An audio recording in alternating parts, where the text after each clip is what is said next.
বরগুনার তালতলীতে প্রবাসীর বাড়িতে সংঘটিত ভয়াবহ ডাকাতির ঘটনায় আন্তঃজেলা ডাকাত দলের কুখ্যাত সদস্য মোহাম্মদ সগীর হাওলাদার ওরফে সাগিরকে গ্রেপ্তার করেছে পুলিশ।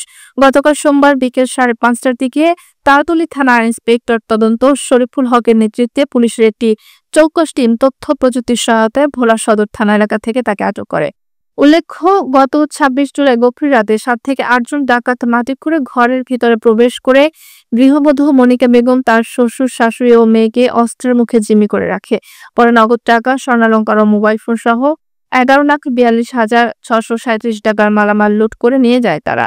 তালতলী থানার ওসি মোহাম্মদ শাহজালাল জানান, পুলিশের সিডিএমএস তথ্য অনুযায়ী গ্রেপ্তার সগীর হাওলাদারের বিরুদ্ধে ঝালকাঠি, পটুয়াখালী, পিরোজপুর সহ বিভিন্ন জেলার ডাকাতি, চুরি ও ডাকাতির প্রস্তুতি সহ 8টি মামলার রেকর্ড রয়েছে। তিনি একজন পেশাদার অপরাধী। তদন্তের স্বার্থে আদালতে 10 দিনের রিমান্ড আবেদন করা হয়েছে।